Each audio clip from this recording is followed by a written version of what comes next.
A rich man is nothing but a poor man with money. W.C. Fields said that, and I'm saying this. Welcome to High and Low.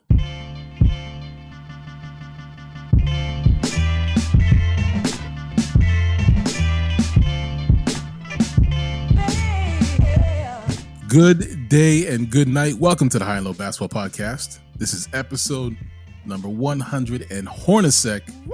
Not Hornacek, but Hornacek, a.k.a. episode number 114. 14 is the number that was worn by Jeff Hornacek, who was featured in the backcourt with John Stockton, the legendary John Stockton, on those successful Utah Jazz teams that got slapped by Michael Jordan and the Bulls, including 2 straight NBA Finals losses to those same Bulls. Oof, man. Hornacek also spent his early years as a member of the Phoenix Suns, his final season in Phoenix being his lone all-star season. Do you guys remember his unique free throw routine where he would rub his face and touch his mouth? So did he touch his mouth? He blew a kiss to his wife. It was for his wife, right? Yeah, there you go. That was a touch to the mouth. It was a blow of a kiss, yes. Mm-hmm. I do remember very vividly. Is it wife or wife and kids? Wife and kids. I think he started to touch his face more often the more kids he had. Not touching it. Hey, I'm just saying, like, that's, I remember that more so than I remember anything else about Jeff Hornacek's career. But hey, shots fired. Man could shoot. Man could shoot. That's right. My name is Ike Amaechi, and today's starting lineup, it's Hugo, Stephen Leslie, and Mitch Orsatti. And around here, we live by the strict code governed by the high and low lives of the entire world, which means we talk about basketball, especially and specifically the NBA. And we talk about it at any time, anywhere, north, south, east, west, and high and low.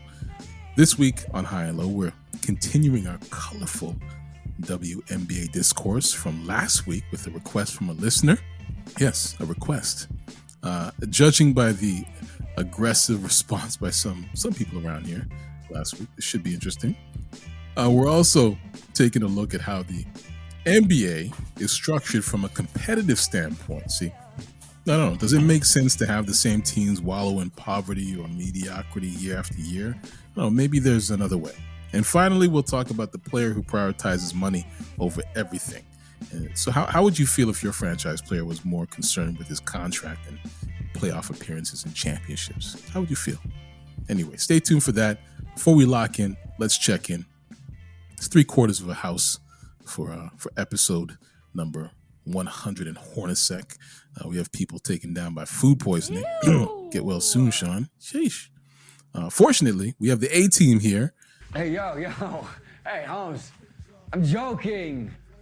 Okay, I'm totally joking with you. Hugo, Mitch, and Steven. Steven just removed from that special guest status. How do you feel about that? Steven, does it feel good? I guess. You guys labeled me, or is it a fan that labeled me? Hey, man. It's not us, man. It's the High and Low universe. You labeled yourself, man. There you go. That's not true. Anyway, this will be fun. It's going to be a fun one because we have a follow-up to last week's listener question, as I mentioned. Last week's listener question was from Leslie. It was a spicy chat last week. And I mean, Hugo with the sway. But he got swayed in the opposite direction. Where it was like he was trying to be favorable. And then we're like, nah, we don't believe that. And he said, you know what? You're right. I don't care. I'm burning the whole house down. Lovely. If you didn't listen to it, go listen to it right now. It's amazing. Do what you like. Exactly. Let's hope we learn from that experience. But perhaps the question will help. But that's coming up. Before we get to that, let me say this. Hugo, Mitch, Steven, I appreciate your time this week. Thank you for joining me. Listeners, thank you for joining us for yet another installment of the program. Another week, another episode, more NBA, some more high and low. This week in NBA history, it was a somber one. The NBA lost one of its brothers.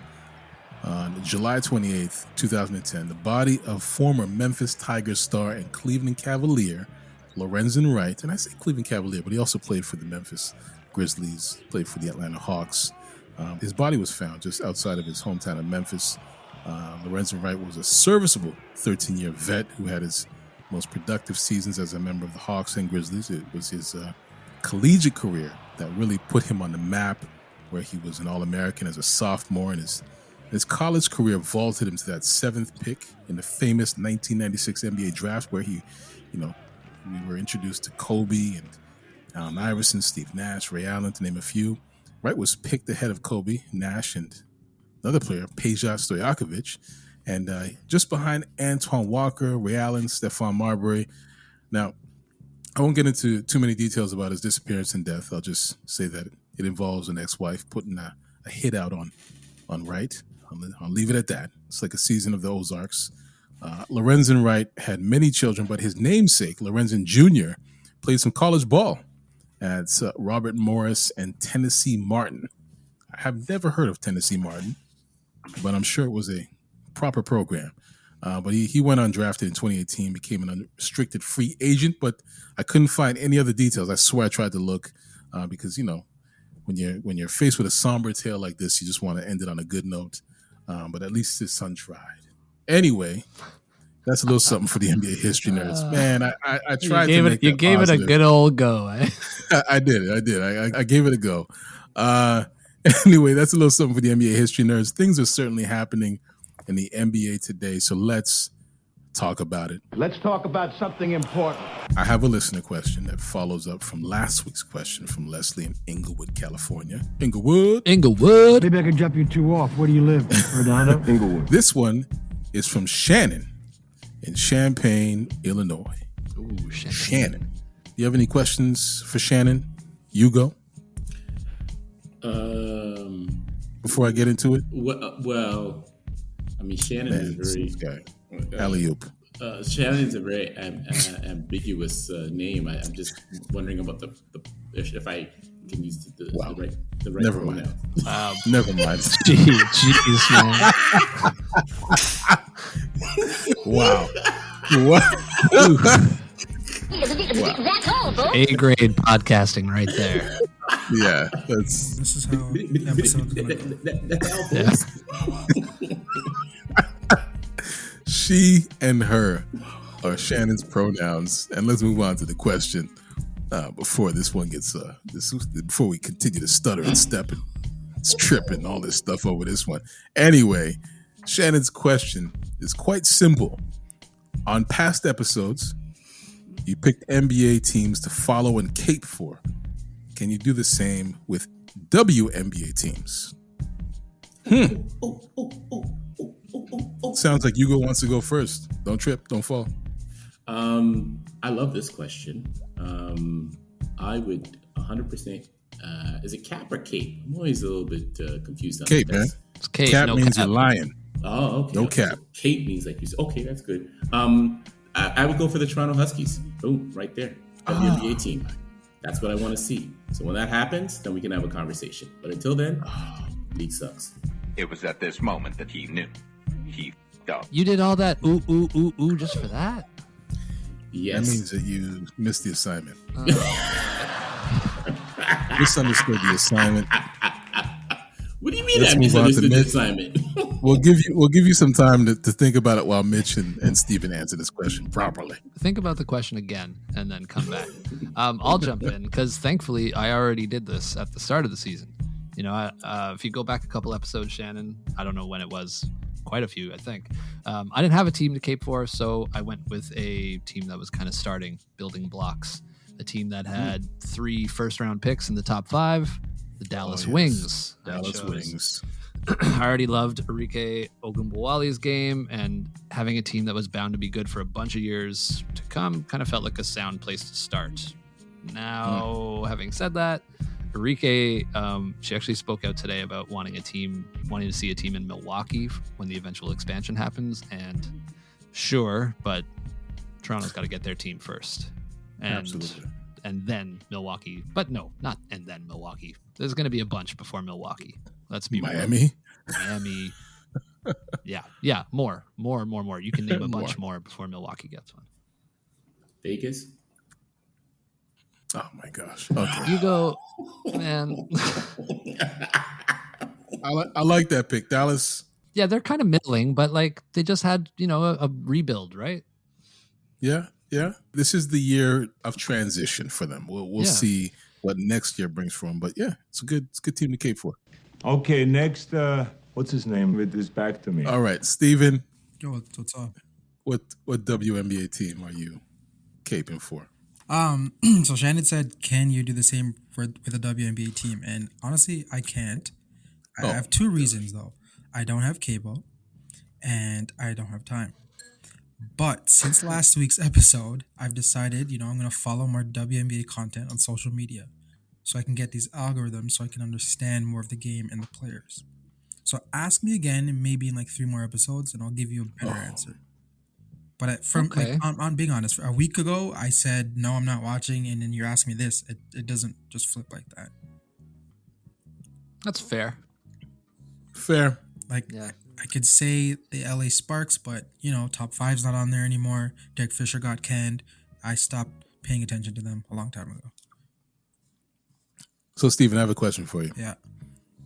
How many Boston Celtics games did you watch before you decided to cape for the Celtics and your boy Jaylen Brown?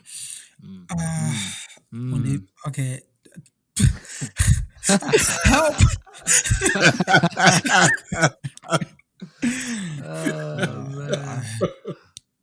Can't watch the Celtics. Yuck. There you go. There you go. But you picked them. Yeah, because I want their player. All right. Well, I'll let you off the hook here because that was hilarious. I want the soundbite of that. Help! I want that played forever. Oh man, we're gonna move on. Shannon, for what it's worth, we have the Dallas Wings. One team was picked. One team was picked. I will still root for the New York Liberty. I mentioned it a couple episodes ago. The reason why I watch them, and I will continue to watch the New York Liberty for Ionescu and my girl, Marine Johannes. But anyway, I do have a producer's question for you guys. But before we get to that, let's take a quick micro break. We'll be right back.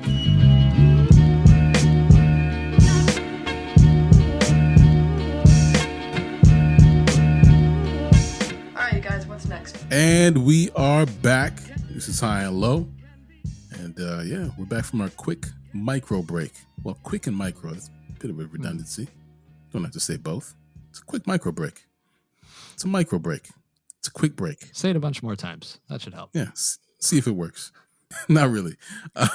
We're back from our quick break. Year after year, we see the same teams tanking and competing for that number 1 draft pick. And year after year, we see the same teams battling for the top, NBA supremacy.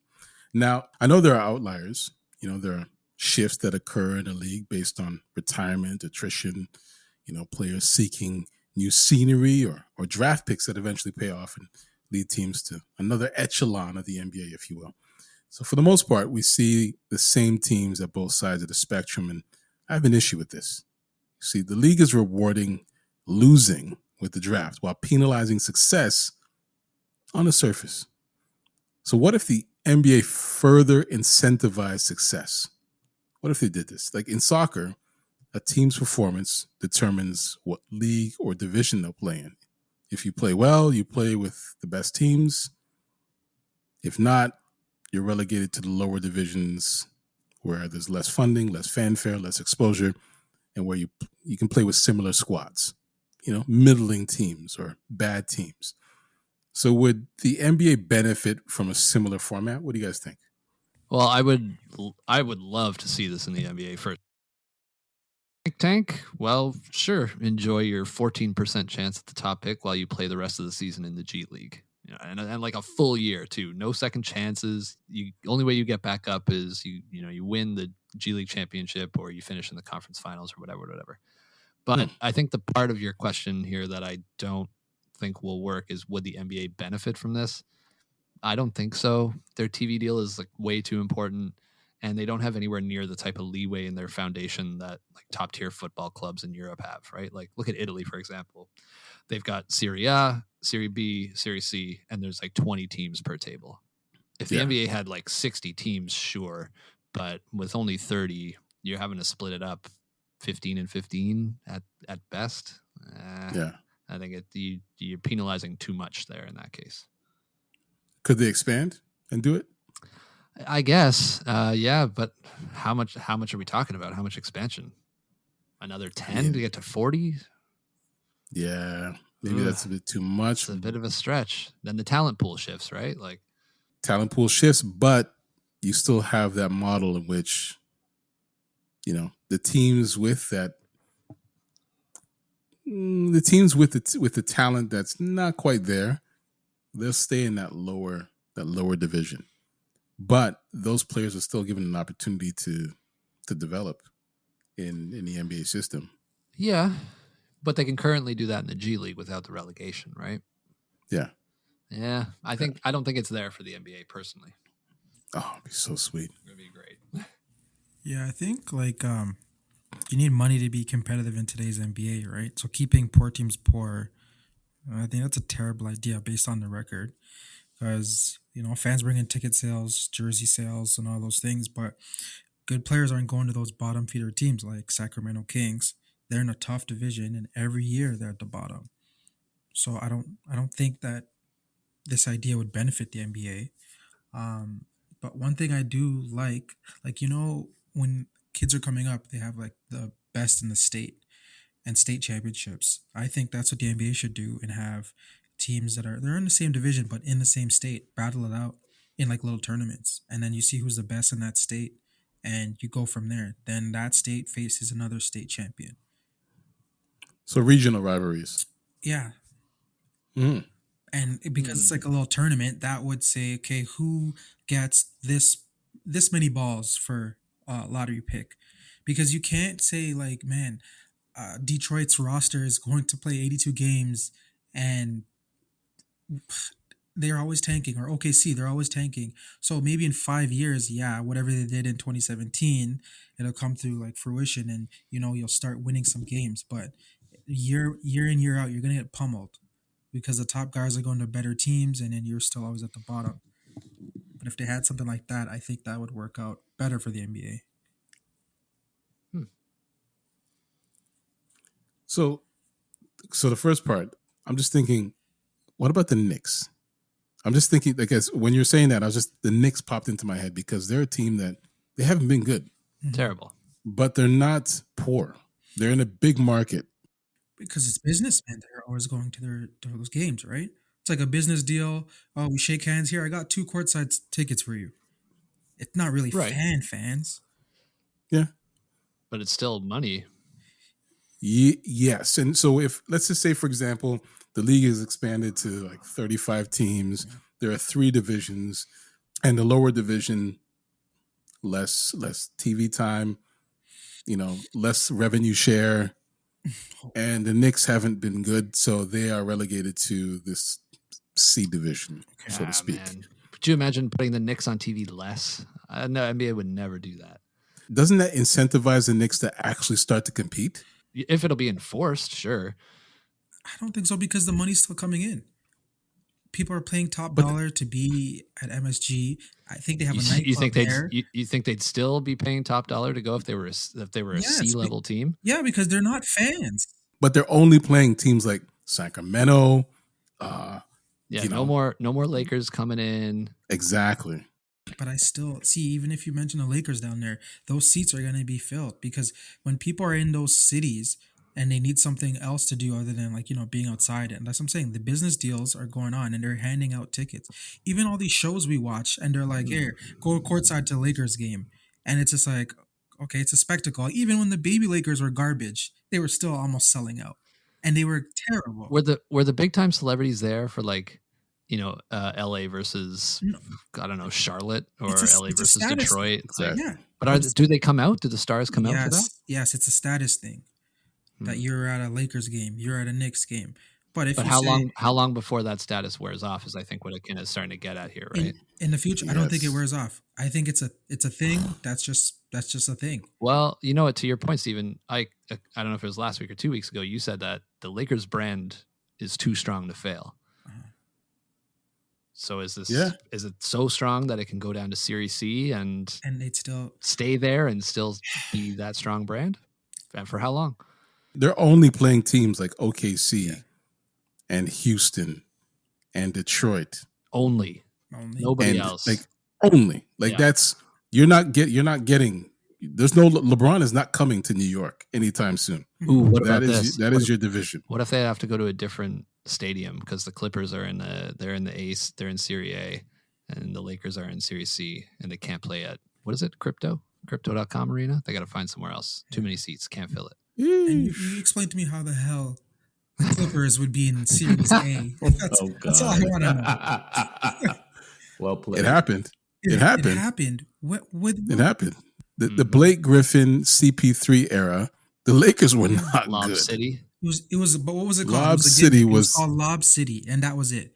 And once Chris Paul was not there with the lobs, what happened to the dunking? No. I'm not talking about when Chris Paul left. I'm saying when CP3 and Blake Griffin were with a marquee, this was the team. This was the best team in LA. And people were still going to LA Laker games instead of because Clipper games.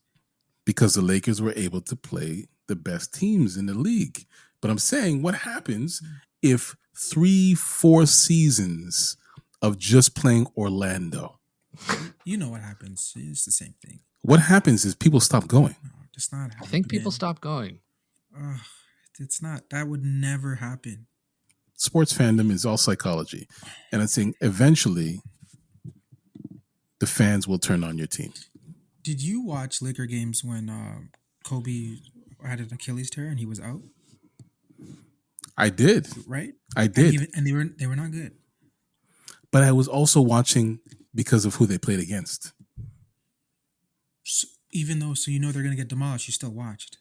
Yeah, because it's basketball. And it's like, okay, I'd like to watch these other players cook. Mm-hmm. You know what I mean? But I'm just saying, if you're a Laker fan or a Knicks fan, and you can only watch your team, which is not good, play teams that are not good, like Orlando. You got to watch Terrence Ross 4 times a week. Yikes!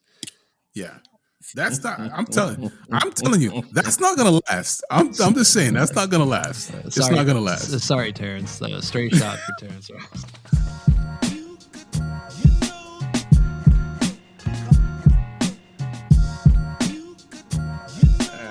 All right. Okay, so I'll agree with Steven in the sense that first of all, I don't think a Laker-Manchester United comparison is fair or accurate because Manchester United will always have their fans. They're that premier team. It's just the difference is when they're not winning, you know that their fans are not happy. Their fans don't turn, like in England, fans don't turn their back on their team. Fans don't leave their team to go and root for Manchester City or Arsenal or Liverpool. Like when it comes to Premier League football, as they say over the pond there's no casual fans. Casual fans don't exist in that space. You either Manchester because if that's where you lived or that's who you rep for, but that's who you stay with to the day you die. If you switch allegiances and switch teams, like that's extremely frowned upon. So I don't think it's fair. I think the Lakers, even if they do have a bit of slippage, winning will bring that back exponentially for them. They're the crown jewel of the NBA. And until that changes, people will always root for them. I would say the Knicks too, but I mean that brand is just completely eroded. But if they have a deep run in the playoffs, Knicks fans will forget the last 30-ish years, 40 years. I was going to say 20, 25 years. I think we're scratching 30 now. But anyway, 25 years, whatever, however much it is, right? If your deep playoff run is against Orlando, OKC, Houston, you telling me that's really okay? Yeah, we're not talking shuffling or no. Like as it is now, if they have a deep run, they're fine, right? But we're not talking about as it is now. Yeah. So okay. So getting back to this performance shifting thing. So I'm actually glad you asked this question because I was always wondering why Adam Silver was trying to do all this nonsense in the NBA, and I believe it was Woj or Windhorst broke it down saying that he's looking to provide fans and just sports in general, more products from the NBA.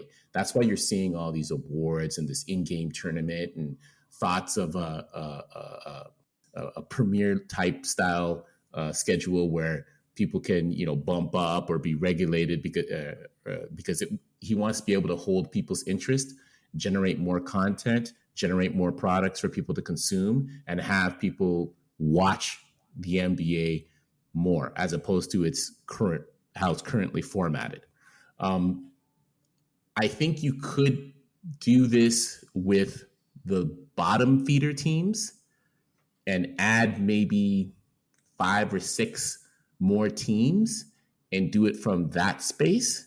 I think it would take a lot to see teams like the Lakers and whatnot drop completely out and go into that lower tier. But even if they're there for 1 or 2 years, Lakers got loot, so they'll figure it out. I don't think that's much of an issue. If the Sacramento Kings want to stay there for the next 10 years, is it really going to change anything for them from what they are now? Not really. Yes. No, yes, it would. Not really. No, not really. I'm telling you, these really. people, listen, these owners, some of these owners are happy with mediocrity.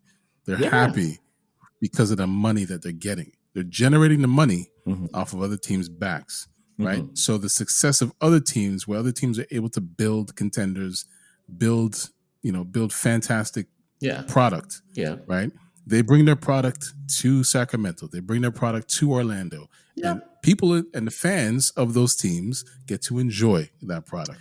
Meanwhile, their franchise hasn't invested or hasn't been able to do a good job of maintaining or building their product, right? Yeah. But they still make money because, number one, revenue sharing. Number two, people will still come out to watch LeBron James, to watch Kevin Durant, to watch whomever. Or Giannis Antetokounmpo. When you take that away, then what happens? Realistically, instead of defaulting to no, think about it. Realistically, what happens when you as a Toronto Raptor fan, you can only watch the Orlando Magic. Okay, so if the Toronto Raptors are winning and you have the feeling that they're going to be bumped up into the Premier League of basketball, you will follow. Now, there's an easy way to get around that.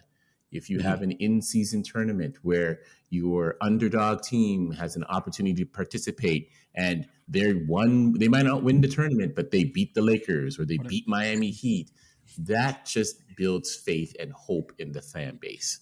That lets you feel no faith, get demolished. No hope. Or they get demolished. No faith. Yeah, that's the other side of the fence too. Right? Don't reward them. I'm talking about don't reward mediocrity or losing. You're telling me that you enjoy a world in which we basically give out participant ribbons. We're saying, hey, great, good job, pat on the back for being bad. I'm saying remove all of that. If you put them in a lower division where all they can play, no interconference, no tournaments, just bad. All they play is just teams that are as bad as they are. Okay. What happens? Listen, we talked about this many, many episodes ago. And maybe we all forgot. When you look at the NBA, when you look at the teams, when you look at the TV deals, all of this stuff, how many teams are running in the black and how many teams are running in the red? The Sacramento Kings are not propping up the NBA in any way, shape, or form. So even if they don't see the Los Angeles Lakers, what is that going to do for them anyway? Maybe fans in Sacramento will cry and poo-poo because they can't see LeBron James come and play in their stadium, or Giannis or Chef Curry or whoever. Well, you know what? Get on a plane and go fly somewhere else and visit another city and go watch them there. But Sacramento is not propping up the NBA. OKC is not propping up the NBA. Orlando is not propping up the NBA. So whether they play the Lakers or play whoever else in their little pool of whatever, it's not going to matter financially. They benefit from the luxury tax and a whole bunch of other stuff. But not even fans, because nobody's going to their games anyway. So what are we really talking about here? What are we really concerned about these poor little poo-poo teams who are not even holding up or propping up or even benefiting the NBA. If anything, if I was the Lakers, I'd be pissed off because I'm probably one of the top 3 that are making this league something for people to watch. So I think that's a whole other. I know. I know. But it's a good question. I think it depends on the brand of the team and their history. Because, when, let's say I'll use Lakers in Houston. When Lakers used to lose a lot, there was always that beat LA stuff. So a lot of away fans would be there laughing and with posters saying beat LA and chanting. And they liked that. Yeah. And that generated money for the away teams. Houston, after James Harden left, these away games, no one cares about Houston. So I see what you're talking about. If the top teams were reversed, were in like a garbage league, I'm not sure what fan base would really stick up and be like, you know what, I'm going to ride through because I've always rocked with that team. Or would they switch and be like, I'm a Curry fan now and stuff like that. So it'd be interesting to see. OKC. Yeah, OKC is the prime example of that, right? Like, I think people are watching OKC right now because okay, one more year. Okay, one more year, but at least I get to watch this person. At least I get to see this person. At least I get to see that while my team is getting trounced by 30 every night. Yeah. Like it can't last, And I think that's the assumption that we make. That's the assumption that the league makes. That's definitely the assumption that ownership makes. But I just think at a certain point, there's always going to be a tipping point. And I just think that if that's the structure, you're going to see that tipping point. When you don't have Steph Curry, LeBron James to watch, Giannis to watch, oof. The thing I come back to, though, is how does that benefit the NBA? So personally, this is just my response to that. I think that now you incentivize winning, because I do definitely think that certain teams, and this will bleed into another question later on in the episode, I do think that there are teams that are not concerned with winning. We're profitable. Can we just make the playoffs? At best. I think at best there's some teams that say, can we just make the playoffs? But then there are teams that, even if they don't win, they're still looking at their profit margins and like, that's great. We've benefited from the TV deal, so we're getting that money, right? We're getting a revenue from other streams. This is great. We're fine. Our stakeholders are happy. We're good. Look at our last valuation. Oh my goodness, 1.5 billion. We're great. But I'm just thinking that changes when they're not propped up anymore. When you're relegated, and we're using that word relegated, when you're relegated to a lower division in which the revenue sharing changes, in which the profit margins shrink. Now it's like, okay, actually we have to put a good product on the floor, because if we don't put a good product on the floor, then we're not going to be able to go to the B division or the A division, where we can actually increase our profit margins, where we can actually get back to revenue sharing, or hey, maybe the TV deal only affects or only impacts, it's only shared with the first 2 divisions, for example. You know what I mean? Like, I just think that it changes that mindset.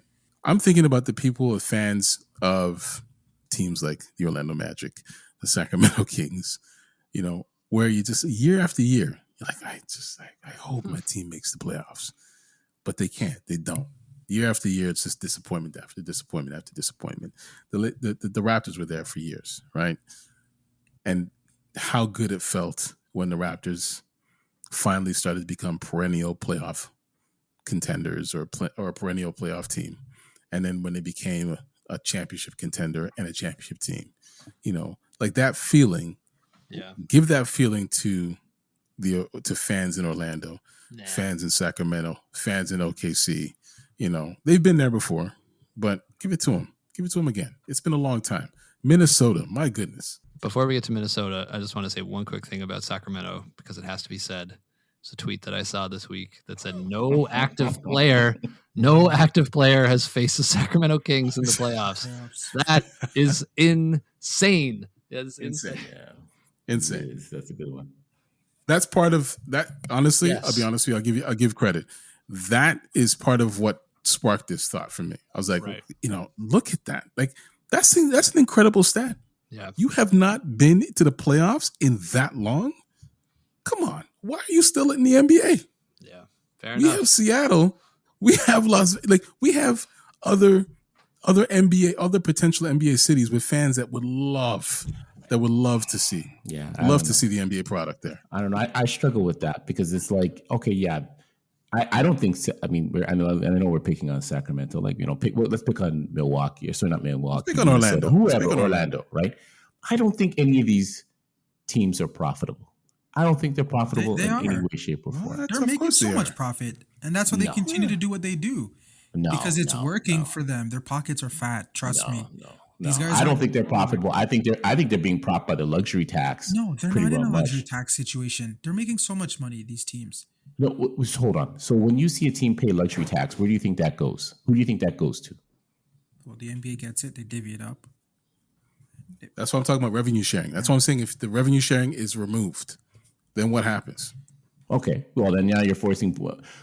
Okay. So from that perspective, I see what you're saying. You're forcing owners to shell out more money from their pocket, which they may not be comfortable doing because they know that the NBA is propping them up. But at the same time, too, again, like I go back to it. There's other teams that are going to be pissed off, like saying, like, listen, these guys are just sitting there being wasteful, doing nothing, and I'm keeping these guys afloat. Hell no, that's not fair. That's what the Lakers have been saying for years.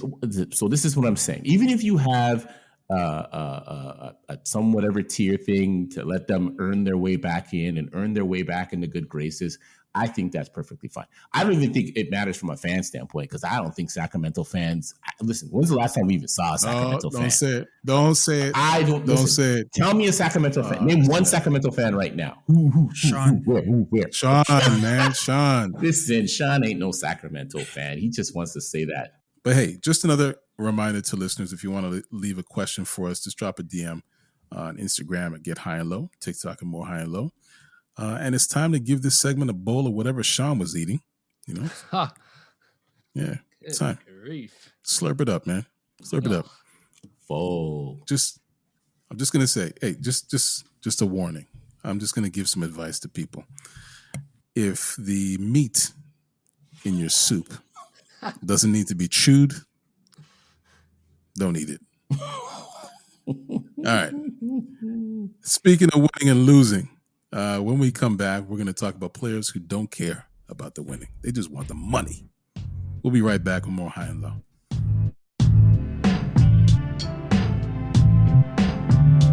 This week's episode of the High and Low Basketball Podcast is brought to you by Russell Westbrook's 15 on a 5-year contract, Bradley Beal's financial advisor, and the Vince Carter years in Toronto. Sorry, Mitch. Let's get back to High and Low.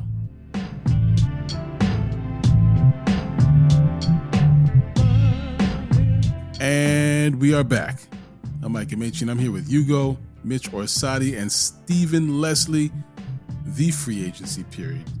It's an interesting time because certain transactions tell me quite a bit about a franchise's direction, their motivation, the players' motivation. And we get caught up. We often engage in these fantasy GM conversations thinking that, players should go to certain teams because it makes sense for the player and the team's success. Good teams with cap space should make the play to sign the best players. But then you look at a player who has an opportunity to play on a winning team with better players, and instead they stay with his squad and signs a max deal. Looking at you. Actually, I'm not going to say anything. I'm not going to say his name. Yeah. But what if winning isn't what they want right now? What if they want that bag? We assume that all players want to compete, but what if they want to play well enough just to make that money? What if they want to be the best player on the worst team because they know that they can put up the big numbers necessary for a supermax? See, there's the MVPs, there's the All-NBA teams, the All-Star selections, NBA championships. We think that all these accolades, they mean everything to an NBA player. But what if a player just wants to play for the money? What do you think of a player who does not care about those honors and just wants to play for the paycheck? What do you guys think? You need to get the check, get paid. You can buy you know the price of these rings? Maximum, they're like $100K. That's like maybe 3 minutes of a quarter for some guys who are getting super max deals, right? Unless if you're dumb, sorry, you're gonna call it Austin Rivers, and you just get mid levels and go from team to team. You're better off going to China and breaking the bank there, because when your career is over, it's all that counts is the money that you have. No one cares about these championships except for like the 5 guys that go after them and get paid. Not everyone can go after them and get paid, so you got to choose: get paid, get paid, get paid. Only option. Okay, so I mean, yeah, I don't think it's any surprise or any shock that not every NBA player cares about history, accolades, awards, or any of that stuff. I would actually maybe pose the question to everybody on this podcast: if you could have an NBA career getting paid $15 million a year for 10 years, would you quit your day job today? Probably. What? Yes. What kind of Right? question is that? Obviously. So- what is so- what's the or here? There is no or. You Well, know, nah, there's or gotta keep be an doing what or. you're doing. Okay, or keep doing what you're doing right now. Right? So Well, Nah, I Boo. that's a no-brainer, man. of course, no, but I'm just saying, like, Can I jump in with the assist? Okay. Can I jump with the assist? okay, So what if it's about, okay, you get paid I don't know about 15 million, but let's just say you get paid like say $3-4 million a year to play basketball, okay. or you can play for the minimum and win a chip. How long is my contract at $3 million a year? Let's just say it's a 3-year 3 contract. years. Wait. so $5 million. Why is it 3? I got Let's a use max. real. Let's use real. Yeah, life you NBA CBA numbers, right? Four Yeah. to Okay, 5 let's years. just Say 50. Okay, let's go 5. Yeah, say 50. What is Say 5? say 50 million. Okay. Say 50 million. 5-year contract. I like that. Steven's salivating over there. Steven's like, forget the chip. You're on Orlando. You're on Orlando, and you get your PT is like, Yeah, nothing. you're very low on the depth chart. They instantly regretted it the moment that you signed that contract. Wow, we're paying this guy for nothing right now. Washout. Or you can make, or it's the veterans minimum, and you're playing for that title. And be competitive every night. 6 figures, We would 6 figures, be and out every weekend. I'm like, guys, let's go. The bag just came in. Whatever city I'm in, it's a wrap. Give me the $50 million deal. I got back spasms. I don't even want to play the game anymore. wow, There you you're go. consistent. I'll give you that. Well, this is becoming more and more of a thing as the numbers get bigger and bigger, right? Like you talked about early in the episode about incentivizing winning. Mhm. At this point, man, if I can get 50 million a year to play on a middling team, why not? Like, why would I not do that? Right? Like, it's not destroying the product. Owners are making tons of money anyways. There's no real incentive for me to do any better because I'm already making literally the maximum amount of money possible. So, hell yeah, why not? Like fundamentally, think about the game itself, right? If you're a basketball player, if you've been playing this game all of your life, right? And I mean, this extends to other sports. Sports is about competition, despite what they will say to you in Little League or in, as a 7-year-old and, playing soccer, where it's all about the fun. As long as you guys have fun. No, it's not about having fun. It's about being the best. Okay? It's about winning, right? Let's just be honest. This is what it's about. This is what drives these players. If you make it to the NBA, that means that you were the best for most of your life. But then you made it. You've made it already. And you made it. I'm saying that there are guys who want to win, and that never goes away. Yeah. Right? I don't know. They won all their life. They were successful. They were the reason that their teams were winning when they were a kid, when they were in high school, when they were in college, and then they get to the NBA. They're the reason why their team is winning in the NBA. Then there are guys who get to the NBA. They see the dollar signs and like, oh, okay. And as Mitch said, they made it. It's like that's the end game. Maybe that was the end game when they got to college and they were struggling while knowing that the NCAA was making billions. And they're like, I need to get that bag. I need to get that house for my mom. I don't want to struggle anymore. And they finally get to the league and they don't have to struggle. Not only do they not have to struggle, but they're making money hand over fist. just to play the game they've been playing all their life. And I'm just thinking that how many of those guys are out there where they just, it's like, I'm just going to collect a check, man. Yeah, I'm going to shift on that narrative, though. I can agree with you that people are competitive up, but I think it only goes up to a certain point. You know, if you get into the NBA, I think you're going to know relatively within the first couple of years where you are in that pecking order. And then you're going to have to come to the realization, just accept that, hey, this is my spot. If I can hold my spot and stay in this spot for as long as I can, that's great. What's the average lifespan of an NBA player? Like, what, 5 years? Lifespan? Yeah, in the league. Sorry. Career length. Yeah, Lifespan. Career. Same difference. Because once they're out of the league, they're Not dead even to us. close. They're dead to us. What did you say? I just mean, listen, like, what's it, like 4 or 5 years? Not even. Yeah, like 4 years. Yeah. You see this every year. All these rookies come in, they get drafted, they whatever. Woo! I'm happy I'm on the league. I really want to compete and contribute. And then how many of them just disappear after 4 or 5 years? No, but there's a difference in generations with NBA players and the I don't want to say like the hunger they had. Now, Mitch showed us today, Cade Cunningham's rapping. Miles Bridges was rapping last week. Dame Lillard's rapping. KD's rapping. LeBron actually had a rap as well, but I wouldn't consider that. You know, Kobe had was it R&B kind of rap? DeRozan. You know? Yeah. Like, you know what I mean? Like, Oladipo. come on, Iverson. like, Oladipo, we have more than our Chris hands Webber. full of rappers / basketball players. What? And actors. Anthony Edwards. Oh, he was good. But yes, we have actors as well, right? It's all about the money. But yes, they do want to be competitive and do want to beat the person in front of them. We'll say that. But there comes a point where if you get that generational wealth, you're going to take it. And you're going to laugh at the people who are in your comments saying, oh, you can't win a ring. Yeah, I know I can't win a ring, but I have $450 million. Chandler Parsons. Chandler Parsons. That's the guy that you bring up. Yeah, no, that's why I went silent. It went silent. Like, Yeah, of course. Why not? There's one thing I've learned from this conversation. It's that some of you have not played competitive basketball. that's not true. And that's Not even different. close. That's being paid. No, it's not Is different. different. What, you know what I compare it to? There have been times where I've walked into a gym and I'm like, you know what? I'm not even going to change in my shorts. I'm just gonna wear my sweats. I'm just gonna have a light run. And you know what ends up happening? I sweat through everything that I'm wearing. Drenched.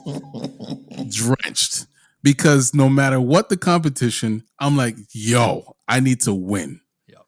And it's because it's in me. It's just been in me since I started playing this game as a child. And I'm just saying that if that's me, I'm not even in the league. But these guys who've been playing the game day in, day out, every single day at the highest level, at every level, and you're telling me that 99% of them are just like, I'm just here for the money? Nah, they want to win. You step onto the court, and I'm just thinking that there has to be a smaller percentage of guys who are stepping onto the court and just like, listen, I'm just phoning this in because honestly, I just need to get paid. I'm just thinking about the guys who are just completely checked out, like in every sense of that word. You know what I mean? You know, but not checked out like they got chips. They're not checked out like that. Not checked out, exactly.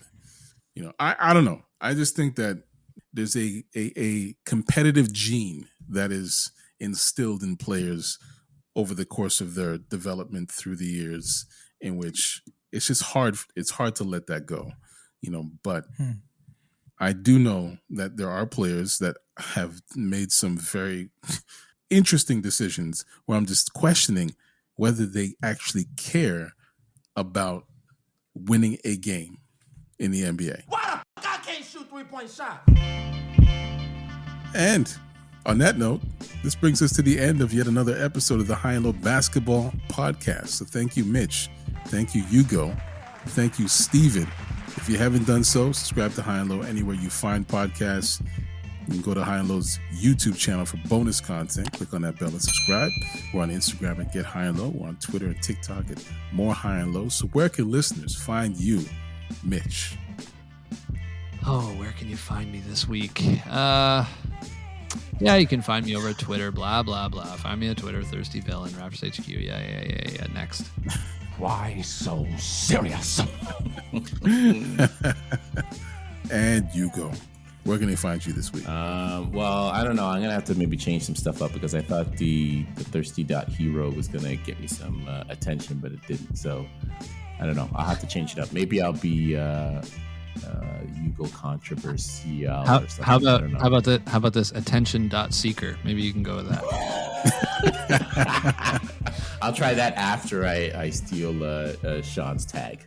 All right, good idea. Or here's another one for you. I hate the WNBA. Oh, that'll do it. Work. And you'll get some DMs for sure. Yes, I'm pretty sure I would. Sure. Yes. With friends like you guys, what do I need any ideas? Hey, man, that's what we're here for. Just ideas. And Sean. Oh, no, not Sean. Sean's not here. I keep thinking Sean's here. Maybe because sometimes he's just quite silent, quiet in the background. Maybe you got the bubble guts, and you're thinking of Sean. Yikes! Pass. Hey, Stephen, man, where can they find you? You guys won't find me. I'll be in Jamaica.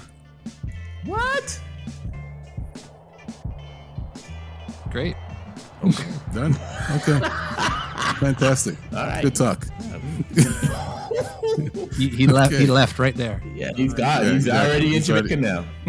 Already on the plane. And once again, music is by Live of the Enjoy Music Group. You can find Live on Twitter and Instagram at LYVE. Music is also by Sonny Rockwell of The Goodness. Got music by some other producers peppered throughout episodes here and there. I'll have to leave those links in the show notes.